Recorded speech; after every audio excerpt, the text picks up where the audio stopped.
रामदास अपने छोटे से कच्चे घर के बाहर बैठा है। एक पुराना हल और टूटी हुई दरांती उसके पास रखी है। उसके माथे पर पसीना, पर चेहरे पर शांति है। गीता चूल्हे पर रोटी सेंक रही है। बच्चे पास में खेल रहे हैं।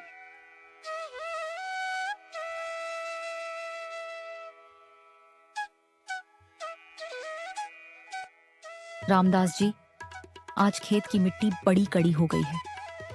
पानी की कमी से हल भी ढंग से नहीं चल पा रहा।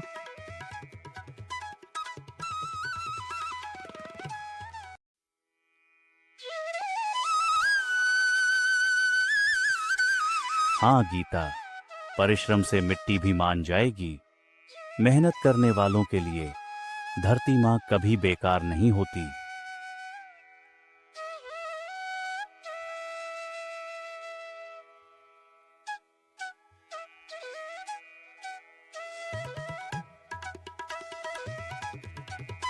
बाबा, आज मैं भी आपके साथ खेत में चलूंगा। मैं हल पकड़ लूंगा।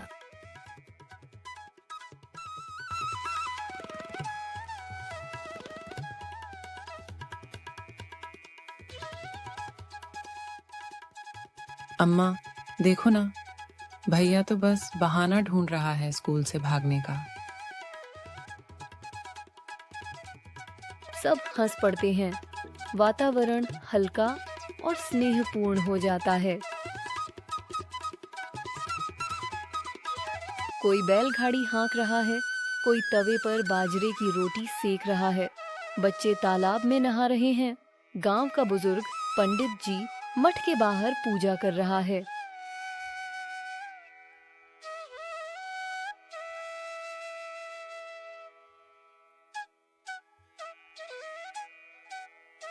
याद रखो भाइयों, लोभ इंसान को अंधा कर देता है। संतोषी हमेशा सुखी रहता है।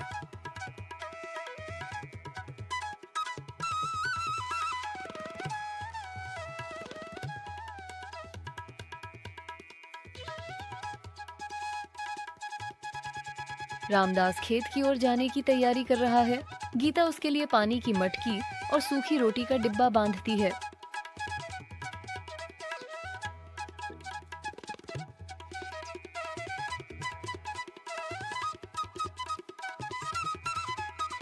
रामदास जी, आप हर रोज कड़ी मेहनत करते हैं।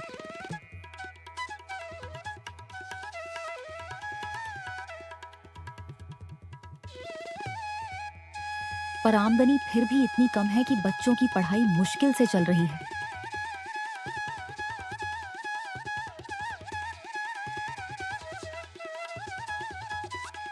गीता, सुख दुख भगवान की मर्जी है, पर मेहनत हम पर है। ईमानदारी से जीना ही असली धन है। कल नहीं तो परसों भगवान मेहनत का फल जरूर देंगे। गीता उसकी बात सुनकर संतोष की मुस्कान देती है।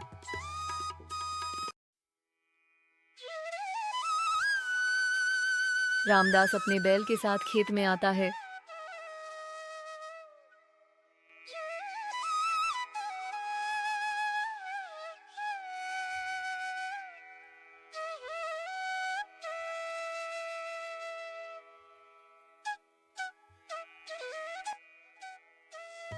सूखी जमीन में हल चलाता है।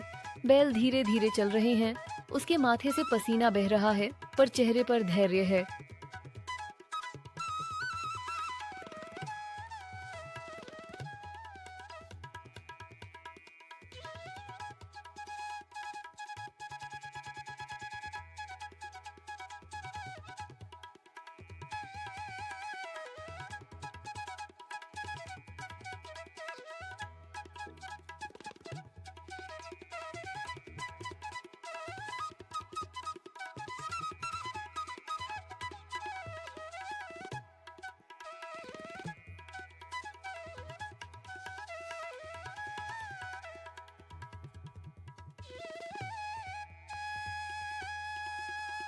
बाबा, ये मिट्टी तो बहुत सख्त है।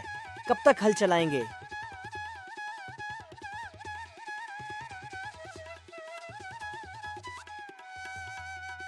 बेटा, मिट्टी चाहे कितनी भी कठोर क्यों न हो, अगर लगन हो तो बीज जरूर उगता है। मेहनत से बड़ा कोई मंत्र नहीं है। धीरे आसमान में बादल छा जाते हैं और ठंडी हवा चलने लगती है। गांव वाले खुश होकर आकाश की ओर देखते हैं। लगता है बारिश आएगी। भगवान ने हमारी सुन ली।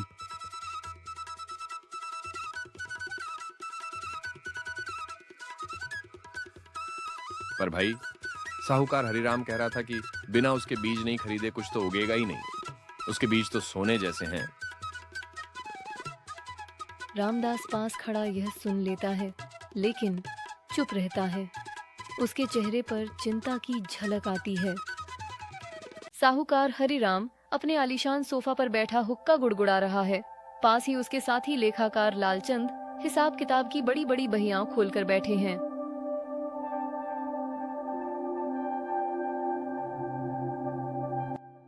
हुक्के का कश लेते हुए तिरछी नजर से, लालचंद, इस साल बारिश देर से होगी। खेतों में बीज डालना आसान नहीं होगा। यही सही वक्त है हमारे बीज बेचने का।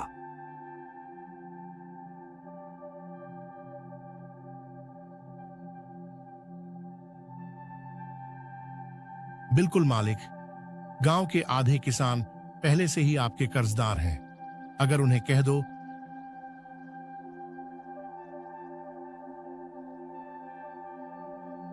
कि बिना आपके बीज खरीदे फसल नहीं होगी, तो सब आपके जाल में फंस जाएंगे।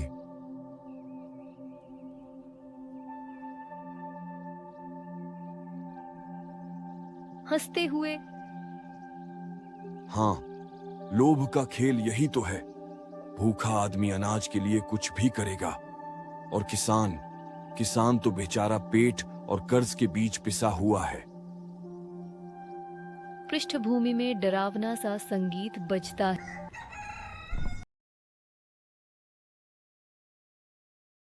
कुछ गरीब किसान हाथ जोड़कर उसके आंगन में आते हैं। उनके कपड़े फटे पुराने हैं, चेहरों पर चिंता।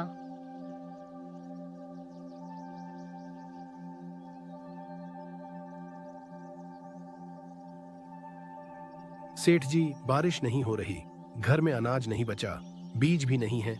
अब हम क्या करें?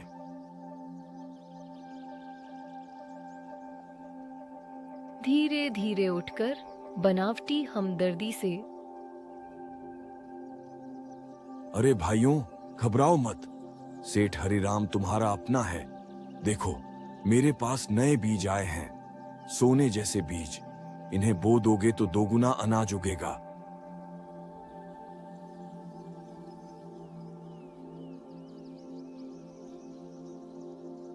पर सेठ जी, कीमत? हमारे पास देने को पैसा तो है नहीं।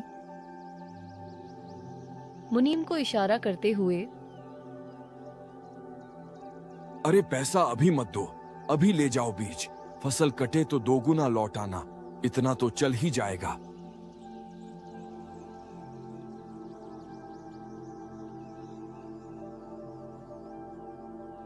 किसान एक दूसरे का चेहरा देखते हैं। कुछ सहम जाते हैं, कुछ लालच में आकर हामी भर देते हैं।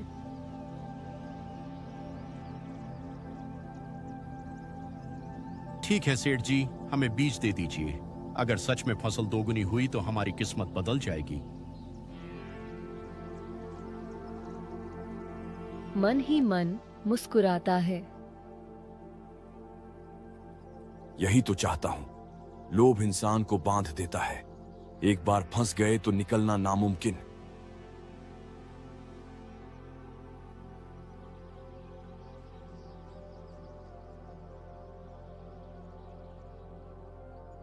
गांव का बुजुर्ग मुखिया धीरे धीरे से आता है। उसकी आंखों में नाराजगी और चिंता है।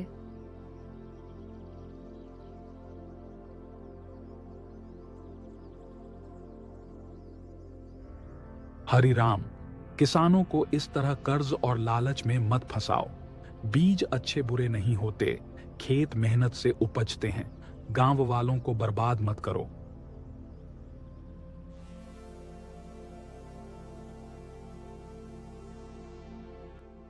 अरे मुखिया जी, आप ही तो गांव के भले के लिए चिंतित रहते हो, पर सच तो यह है कि बिना मेरे सहारे ये किसान भूखे मरेंगे।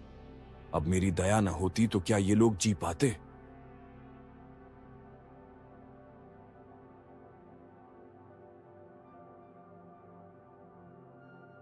दया नहीं, लोभ है ये। याद रखना हरिराम, लोभ का अंत कभी अच्छा नहीं होता।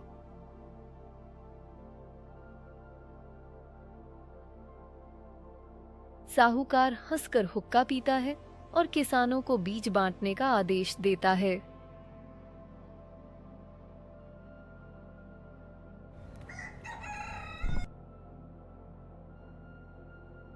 कुछ किसान साहूकार के लालच में आकर बीज ले जाते हैं, कुछ डरते हुए मना कर देते हैं।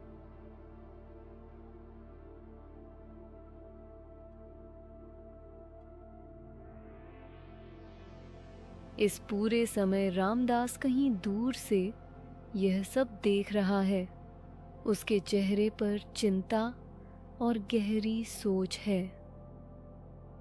ये खेल खतरनाक है। जो आज लालच में फंसेंगे, कल बर्बादी में डूबेंगे। पर क्या गांव वाले यह समझेंगे